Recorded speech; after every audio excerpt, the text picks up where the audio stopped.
ചിദാനന്ദരൂപായ വിശ്വോൽപത്യാദിഹേതവേ താപത്രയവിനാശായ ശ്രീകൃഷ്ണായ നമഃ.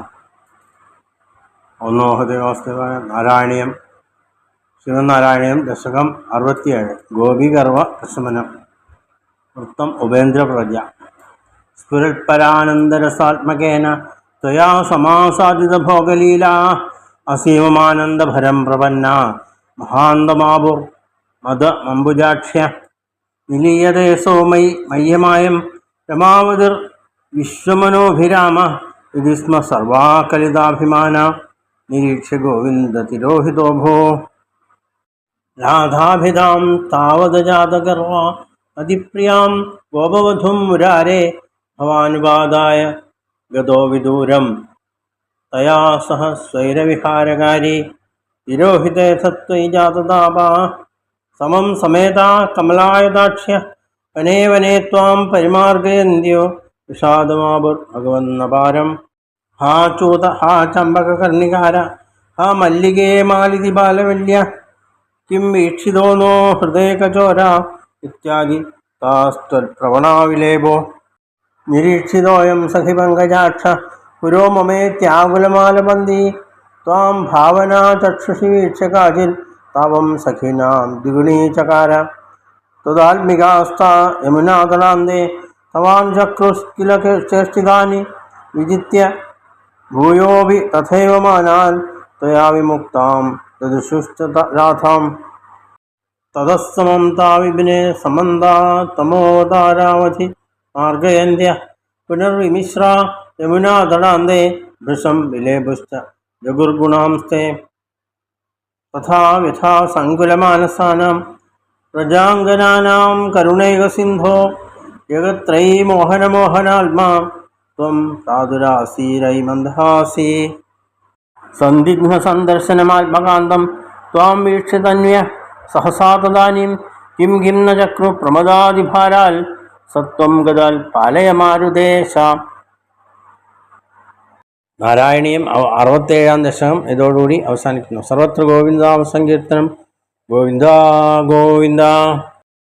നാരായണ നാരായണ നാരായണ നാരായണ നാരായണ നാരായണ നാരായണ നാരായണ നാരായണ നാരായണ നാരായണ. സർവത്ര ഗോവിന്ദനാം സങ്കീർത്തനം. ഗോവിന്ദ ഗോവിന്ദ. എല്ലാവർക്കും നമസ്കാരം. നാരായണീയം 67 ദശകം രാസ പഞ്ചദശകിയിലെ 3ാമത്തെ ദശകമാണ് ഈ ദശകം. 65 മുതൽ 69 വരെയുള്ള ദശകങ്ങളാണ് രാസക്രീഡാ വർണ്ണന നാരായണീയത്തിലെ. 5 ദശകങ്ങളിലായിട്ടാണ്. ഈ 5 ദശകങ്ങളെ ഒരുമിച്ച് പറയുന്നതാണ് രാസപഞ്ചദശകി. രാസപഞ്ചാധ്യായി എന്ന് നമ്മൾ ഭാഗവതത്തിൽ പറയുന്ന പോലെ ഭാഗവതത്തിലാണെങ്കിൽ 5 അധ്യായങ്ങളിൽ പറഞ്ഞിരിക്കുന്ന കാര്യങ്ങളെ ഇവിടെ 5 ദശകങ്ങളിൽ പ്രതിപാദിച്ചിരിക്കുന്നു. ഭഗവാൻ ആ ബ്രഹ്മാനന്ദം അനുഭവിക്കാൻ വേണ്ടിയിട്ട് ഗോപികമാർക്ക് സാധ്യത കൊടുത്തു, നല്ലൊരവസരം കൊടുത്തു എന്നാണ്. വാക്ക് കൊടുത്തിട്ടുണ്ടായിരുന്നല്ലോ ഇതിനു മുമ്പ്. ഒരു നല്ലൊരു രാത്രിയിൽ നിങ്ങൾക്ക് ഈ അനുഭവം ഞാൻ ഉണ്ടാക്കിത്തരാം എന്ന് പറഞ്ഞു കൊടുത്തതിൻ്റെ ഫലമായിട്ട് രാസക്രീഡ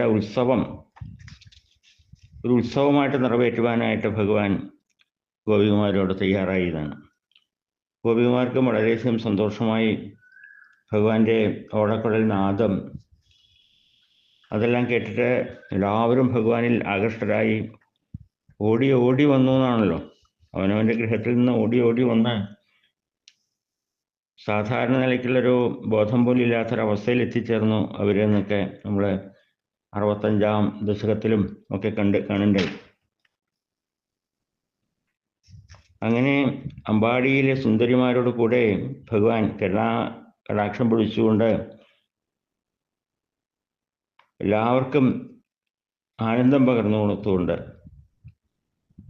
ആ ഗുരുവായൂരപ്പൻ്റെ ലീലകളെ നമ്മൾ കണ്ടു. 65 ദശകത്തിലെ അവരെന്ത് ആഗ്രഹിച്ചുവോ അതെല്ലാം സാധിപ്പിച്ചു കൊടുത്തു എന്നാണ്.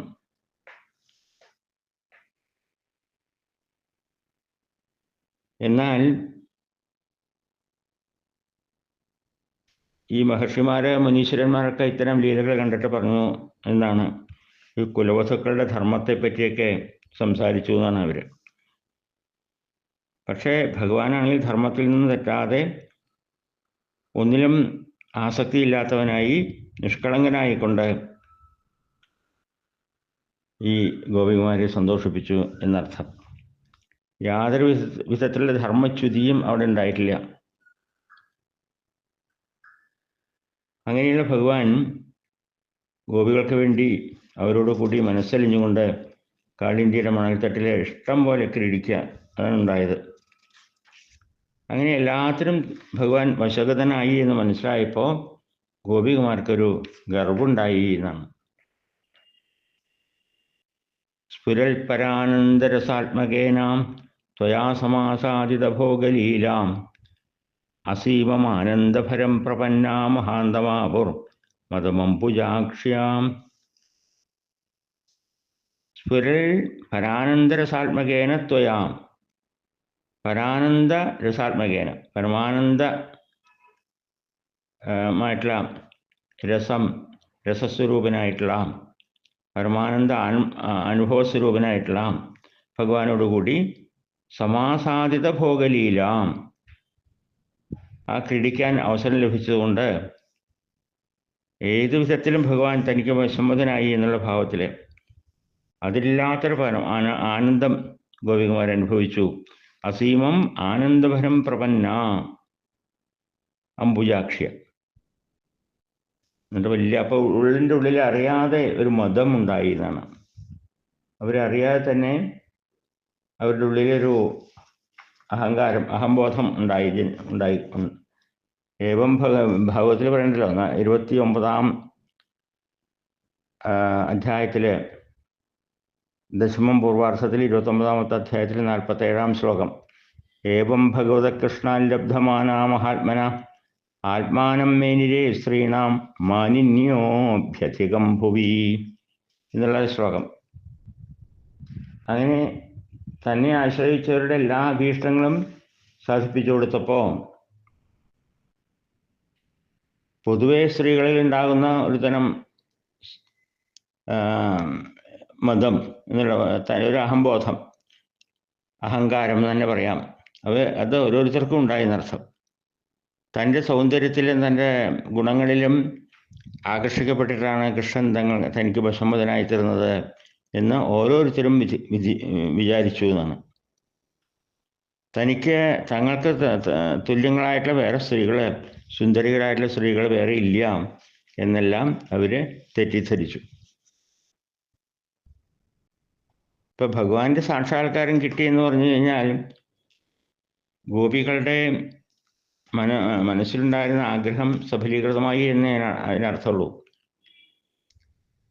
ആഗ്രഹപൂർത്തി വന്നപ്പോൾ പിന്നെ അഹങ്കാരം വർദ്ധിക്കാൻ പാടില്ലായിരുന്നു. കാരണം നിഷ്കാമനാണ് ഭഗവാൻ എന്നവർ മനസ്സിലാക്കണമായിരുന്നു.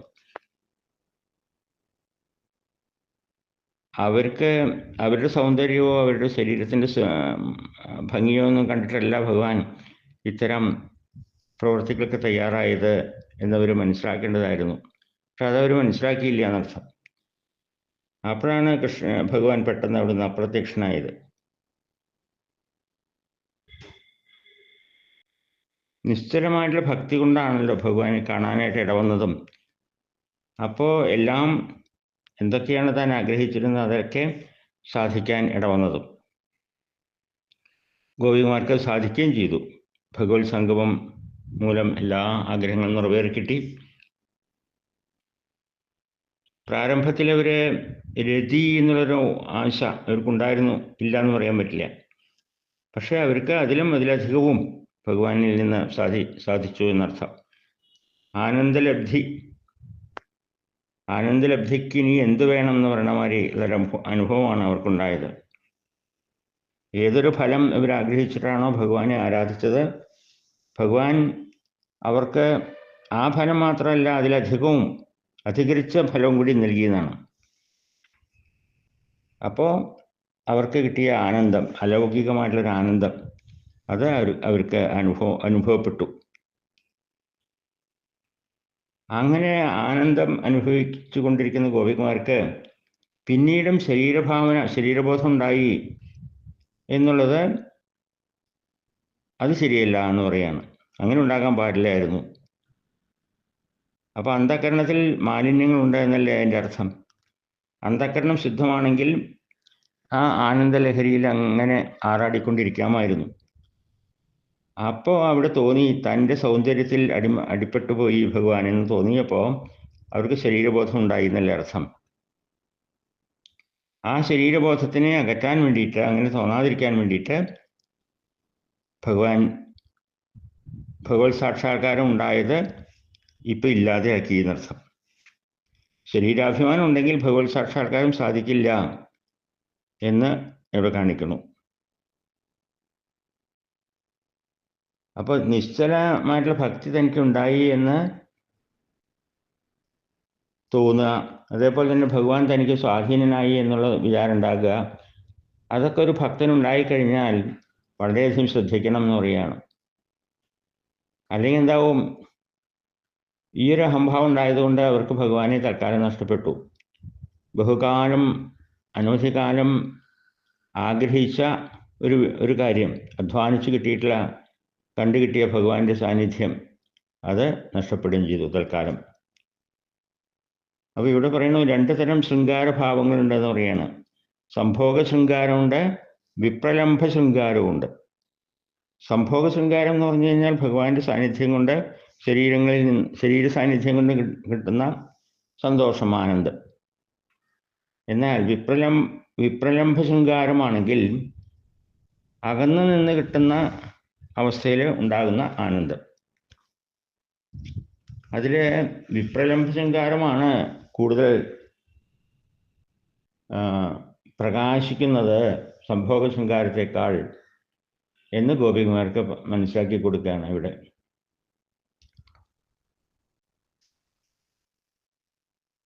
ആ ഗോപസ്ത്രീകളുടെ അഹങ്കാരം കണ്ടപ്പോൾ ആദ്യം പറഞ്ഞ പോലെ ഭഗവാൻ അവരുടെ ഇടയിൽ നിന്ന് മാറിപ്പോയി എന്ന് പറയാണ്.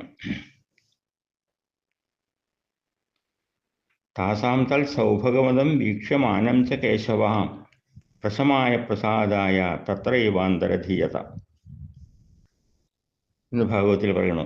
ഇവിടെ പറയുന്നത്, നിലീയതേ സൗമയി മയ്യമായം രമാപതിർവിശ്വമനോഭിരാമ യജിസ്മ സർവാ കലിതാഭിമാന നിരീക്ഷ ഗോവിന്ദ തിരോഹിതോ ഭൂ. ലോകയ്ക്ക് സുന്ദരനാണല്ലോ ഭഗവാൻ. വിശ്വമനോഭിരാമ അസൗ രമാപതി, ആ രമാപതിയായിട്ടുള്ള ലക്ഷ്മിപതിയായിട്ടുള്ള ഭഗവാൻ. അമായം മയി നിലീയത്തെ, തനിക്ക് അടിമപ്പെട്ടിരിക്കുന്നു, നിർവ്യാജമായിട്ട് തന്നിൽ മുഴുകിയിരിക്കുന്നു എന്ന്. ഇതിസ്മ സർവാ കലിതാഭിമാന, അങ്ങനെ എല്ലാ ഗോപസ്ത്രീകൾക്കും അഹങ്കാരം ഉണ്ടായപ്പോൾ ഗോവിന്ദ, അല്ലയോ ഗോവിന്ദ, അങ്ങ് ത്വം തിരോഹിത അഭൂ, അങ്ങ് മറഞ്ഞു നിൽക്കുകയാണ് ഉണ്ടായത്. മാത്രമല്ല, എവിടേക്കാണ് മറഞ്ഞത് എന്ന് പറയുന്നുണ്ട്. രാധയിലേക്കാണ് അത്ര മറഞ്ഞു നിന്നത്. രാധാഭിധാം താവത് ജാതസഗർവാം അതിപ്രിയാം ഗോപവധും മുരാരേ ഭവാനുപാദായ ഗതോവിദൂരം തയാ സഹ സ്വൈരവിഹാരക്കാരി. ഭാഗവതം ഗ്രന്ഥത്തിലെ രാധയുടെ പേര് കൊടുത്തിട്ടില്ല. ഒരു ദിവ്യ സ്ത്രീ, ഒരു ആരാധിക എന്നൊക്കെയാണ് അവിടെ പറഞ്ഞിട്ടുള്ളൂ.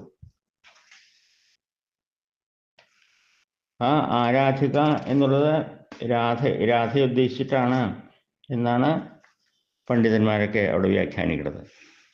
ഇവിടെ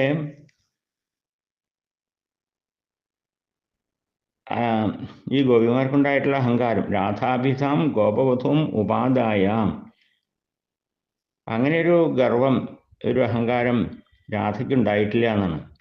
അതുകൊണ്ട് ഏറ്റവും ഇഷ്ടപ്പെട്ട രാധയെ സന്തോഷിപ്പിക്കാൻ വേണ്ടി അവളുടെ കൂടെ തയാസഹ സ്വൈരവിഹാരകാരി വിദൂരം ഗത, അവളോടുകൂടി സ്വൈരമായിട്ട് രമിച്ചുകൊണ്ട് അവിടുന്ന് കുറേ അകലേക്ക് പോയി എന്നാണ്. ഭഗവാനെ കാണാതായപ്പോൾ മറ്റുള്ള ഗോപസ്ത്രീകളൊക്കെ വല്ലാതെ വിഷമിച്ചു. അവർ ഒന്നിച്ചു ചേർന്നുകൊണ്ട് ഭഗവാനെ അന്വേഷിച്ച് നടക്കാനായിട്ട് തുടങ്ങിയതാണ്. തിരോഹിതേഥ ത്വയി ജാതതാപാം സമം സമേതാ കമലായതാക്ഷ്യാം വനേ വനേ ത്വാം പരിമാർഗയന്ത്യോ വിഷാദമാപുർഭഗവന്നപാരം. അല്ലയോ ഭഗവാനെ, ത്വയി തിരോഹിതേ അഥാം, അങ്ങ് തിരോഹിതം ആയപ്പോൾ മറഞ്ഞതിന് ശേഷം, ഗോപിമാരുടെ സാന്നിധ്യത്തിൽ നിന്ന് വിട്ടുപോയതിന് ശേഷം ഉണ്ടായത് ജാതതാപാം, വല്ലാത്ത വിഷമം ഉണ്ടായി ഗോപികുമാർക്ക്.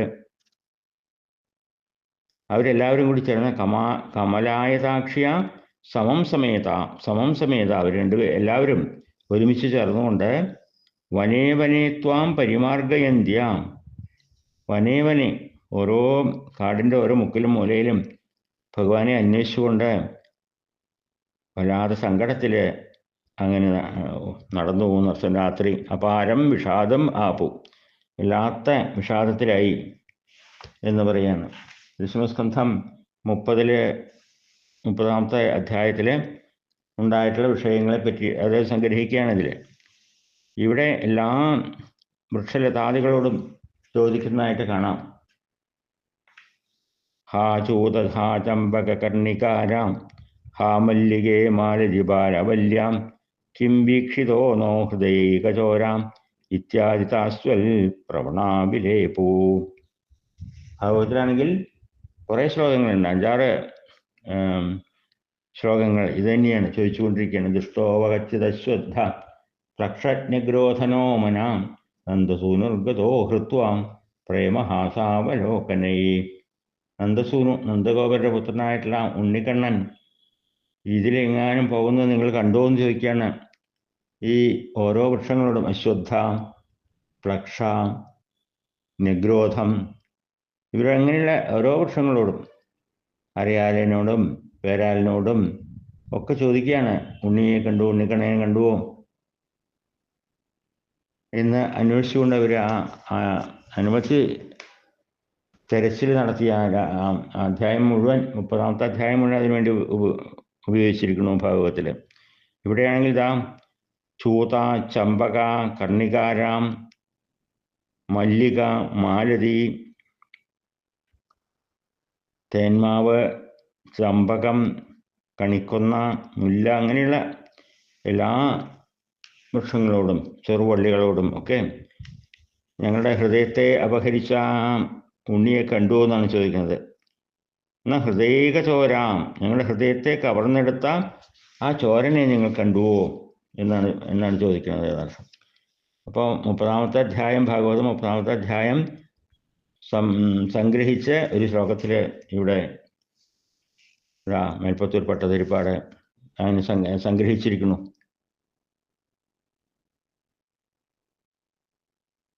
അതിൽ ഒരു ഗോപസ്ത്രീ ഭഗവാനെ കണ്ടതായിട്ട് ഇങ്ങനെ തോന്നുകയാണ് അത്ര ഗോപസ്ത്രീക്ക്. ഒരുത്തനെ തന്നെ നിലച്ചിരുന്നാൽ വരുന്നതെല്ലാം അവനെന്ന് തോന്നും എന്നുള്ള പോലെ, നമ്മൾ എന്തിനെ പറ്റി വിചാരിച്ചിരിക്കുകയാണോ അത് നമ്മുടെ മുമ്പിൽ വന്നു നമുക്ക് തോന്നുന്ന പോലെ ഗോപസ്ത്രീകളുടെ മനസ്സിൽ മുഴുവൻ ഭഗവാൻ തന്നെയാണ്. ഇതാ കണ്ണനെ കാണാനുണ്ട്, കണ്ണൻ വരുന്നു എന്നെല്ലാം തോന്നിയെന്നാണ്. നിരീക്ഷിതോയം സഖി പങ്കജാക്ഷ പുരോമമേ ത്യാകുലമാലപന്തി ത്വാം ഭാവന ചക്ഷുഷി വീക്ഷ്യ കാചിൽ താപം സഖീനാം ദ്വിഗുണീചകാര.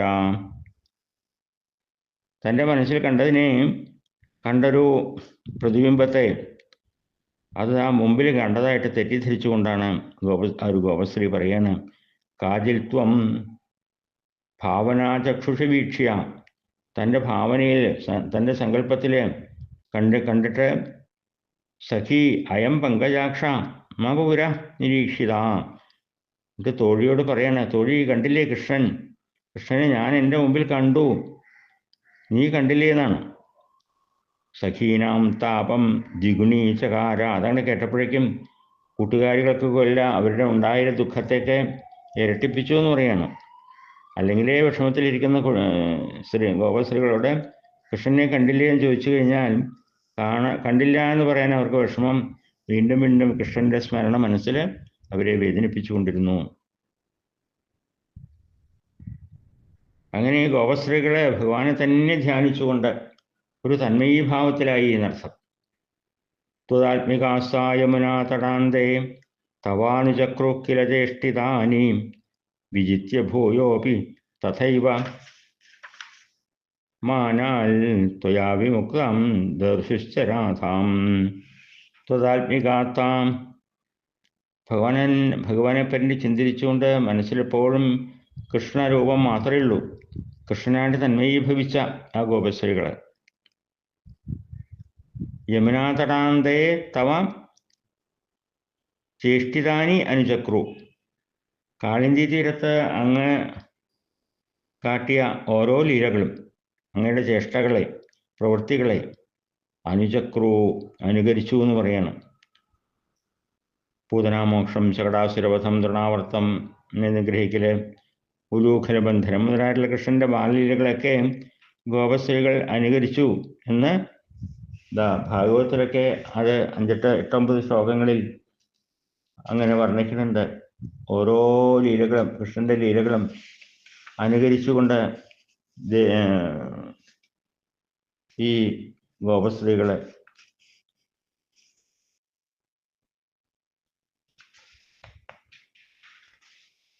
അതുപോലെ തന്നെ വീണ്ടും അന്വേഷിച്ച് നടക്കുകയാണ് അവര്. ഭഗവാൻ രാധയെ രാധയെ കണ്ടെത്തിയ കഥ നമ്മളൊക്കെ ഉപേക്ഷിച്ചു, രാധാദേവിയെ കണ്ടെത്തി എന്ന് അവർക്ക് തോന്നിയതാണ്. ഗർഭം കൊണ്ടാണ് തന്നെ ഉപേക്ഷിച്ചത് എന്നുള്ളതൊന്നും ചിന്തിക്കാനുള്ള കഴിവ് അവർക്കുണ്ടല്ലേ. രാധയുടെ കൂടെ പോയല്ലോ, അത് അത്ര ശരിയായി എന്ന് അവർക്ക് അഭിപ്രായമില്ല. വിസ്തരിച്ച് ഭാഗവതത്തിൽ അത് വർണ്ണിക്കുന്നുണ്ട് ചരിത്രങ്ങളൊക്കെ. രാധയെ കണ്ടെത്തി ഈ കഥകളൊക്കെ അനവധി ശ്ലോകങ്ങളെ കൊണ്ട് വർണ്ണിക്കുന്നു. രാധ എന്ന് പേര് പറഞ്ഞിട്ടില്ല എന്ന് മാത്രം.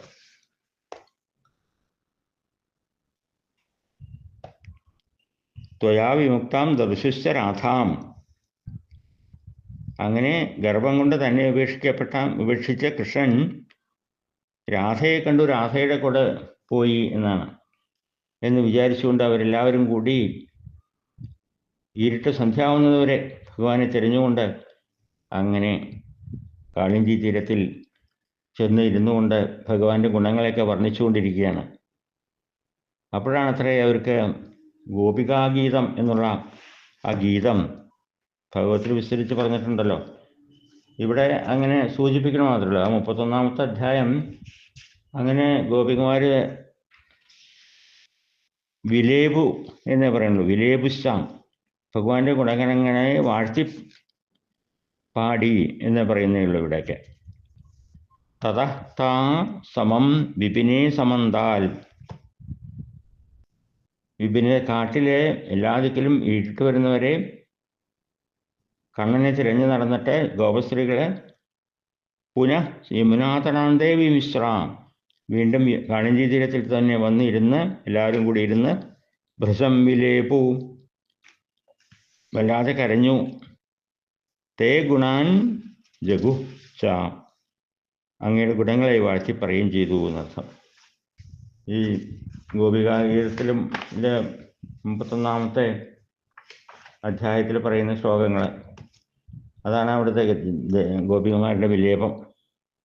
ജയതിതേധികം ജന്മനാ വ്രജാം ശ്രയത ഇന്ദിരാ ശശ്വതത്രഹി ദയിത ദൃശ്യതാം ദിക്ഷു താവകാസ്ത്വയി ഹൃദാസവസ്വാം വിജിന്വതേ എന്നാണ് തുടങ്ങിയിട്ട് അവര് വളരെയധികം കരഞ്ഞ് ഭഗവാനെ പ്രത്യക്ഷപ്പെടണേ, ഞങ്ങളുടെ മുന്നിൽ ഞങ്ങളെ ഉപേക്ഷിക്കരുതേ എന്നെല്ലാം പ്രാർത്ഥിച്ചുകൊണ്ട് വല്ലാതെ കരഞ്ഞു എന്നാണ്.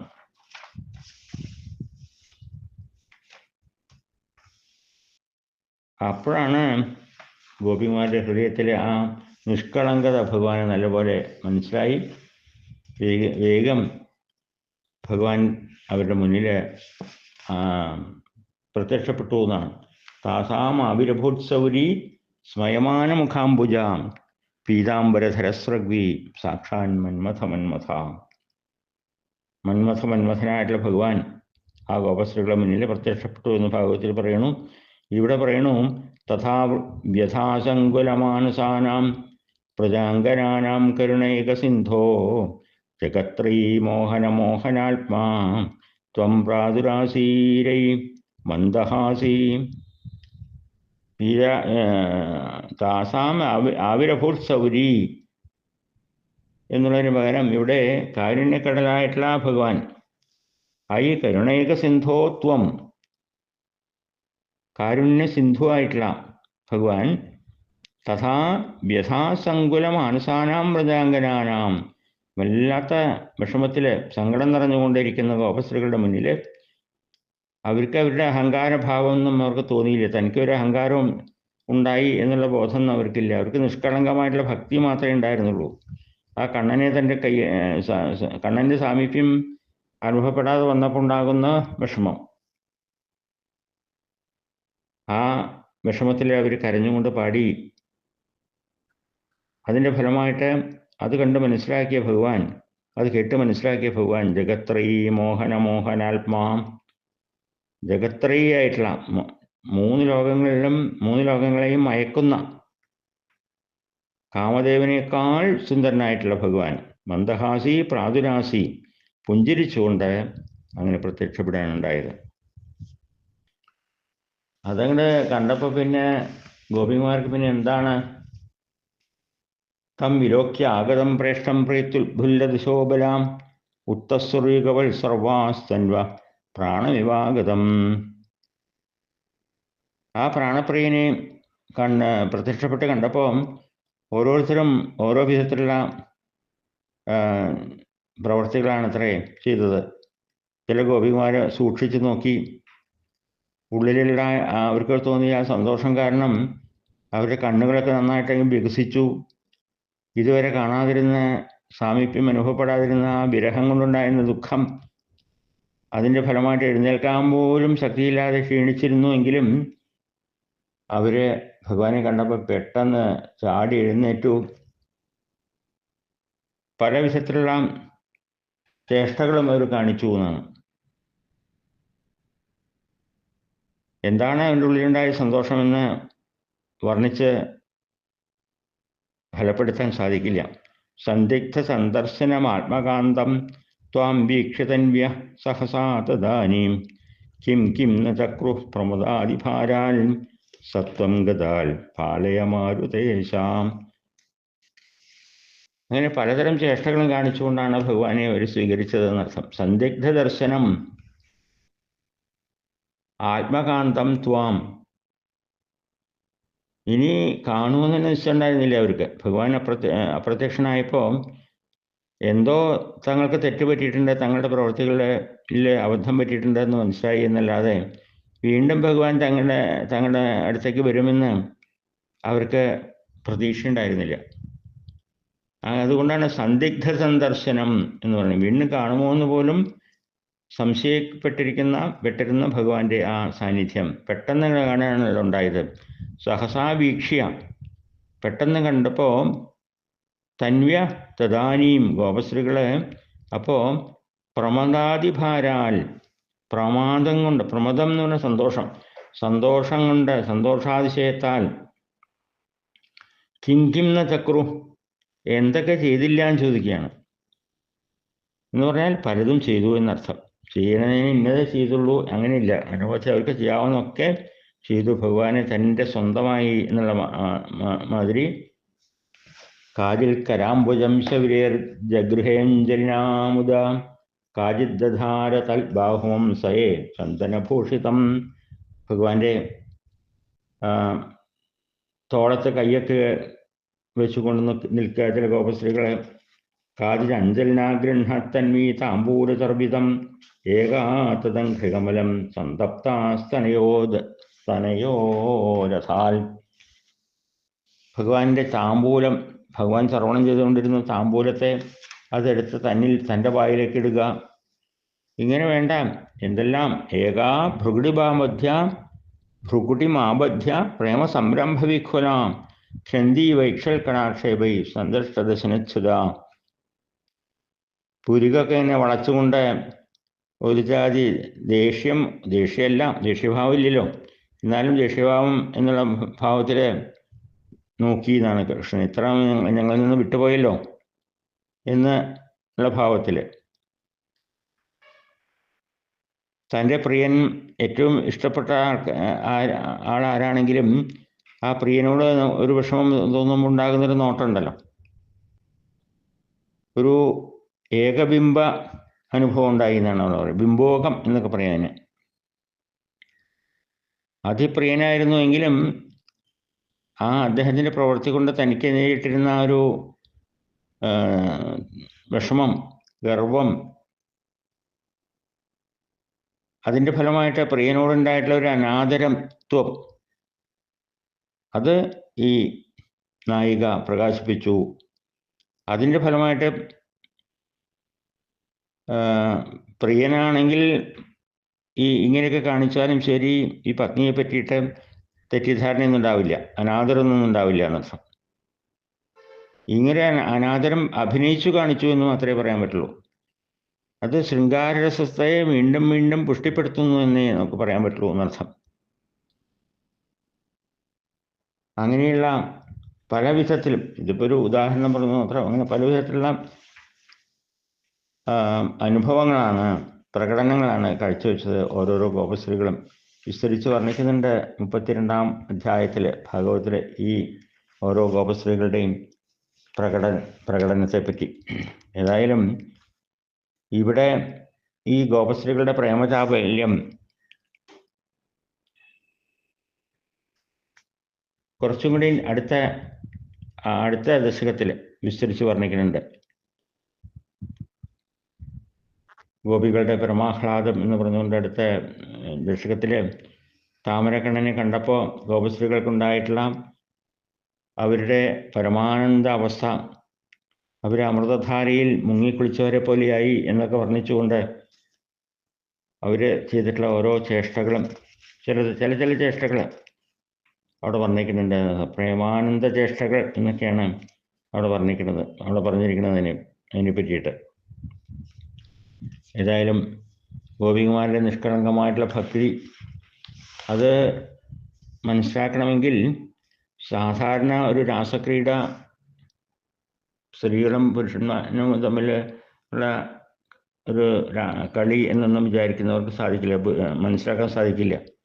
ശരീരബോധമുള്ളവർക്ക് ഇതിൻ്റെ അന്തസത്ത മനസ്സിലാക്കാൻ വളരെ പ്രയാസമാണ്. ഇത് അതീന്ദ്രിയ ജ്ഞാനം വേണം ഇത് മനസ്സിലാക്കാൻ. ഇന്ദ്രിയങ്ങളെ കൊണ്ടുള്ള അറിവ് ഇതിൻ്റെ ആസ്വാദനം പൂർണ്ണമാക്കില്ല എന്നർത്ഥം. അതിനും അപ്പുറം ഒരു അവസ്ഥയുണ്ട് ഈ രാസലീലയ്ക്ക്. ആത്മീയമായിട്ടുള്ളൊരു ആനന്ദം അനുഭവിക്കുക, അതാണ് ഗോപികുമാരെ ചെയ്തത് എന്നർത്ഥം.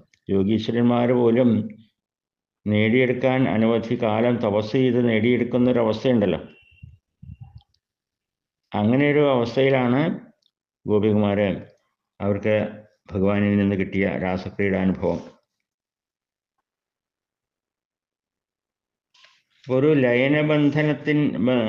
ബന്ധത്തിൻ്റെ ആനന്ദം, ശാരീരികമായിട്ടുള്ള ലയമല്ല, മാനസികമായിട്ടുള്ള ഒത്തുചേരലിൻ്റെ ഒരു ആനന്ദം അനുഭവിക്കാൻ അവർക്ക് സാധിച്ചു എന്നർത്ഥം. ജീവാത്മാ പരമാത്മാ ലയനം എന്നൊക്കെ നമുക്ക് പറയാം. അതുതന്നെയാണ് ബ്രഹ്മാനന്ദം എന്നൊക്കെ പറയുന്ന ആനന്ദാവസ്ഥ. ബ്രഹ്മാനന്ദത്തിൽ ഇങ്ങനെ കുളിച്ചു നിൽക്കാൻ സാധിക്കുക, അതാണ് ഗോപികുമാർക്ക് സാധിച്ചത്. ഏതായാലും അതിനെ പറ്റിയിട്ടുള്ള കൂടുതൽ വിസ്തരണം അടുത്ത 2 ദശകങ്ങളും കൂടി ഉണ്ടല്ലോ. 68ഉം 69ഉം ദശകങ്ങളിൽ കൂടിയാണ് രാസക്രീഡ പൂർത്തീകരിക്കപ്പെടുന്നത്. അത് പാരായണം ചെയ്ത് കഴിയുമ്പോഴേക്കും രാസക്രീഡയുടെ പൂർണ്ണമായിട്ടുള്ള ഒരു ആനന്ദാനുഭവം ഉണ്ടാകുമെന്ന് വിചാരിക്കാം.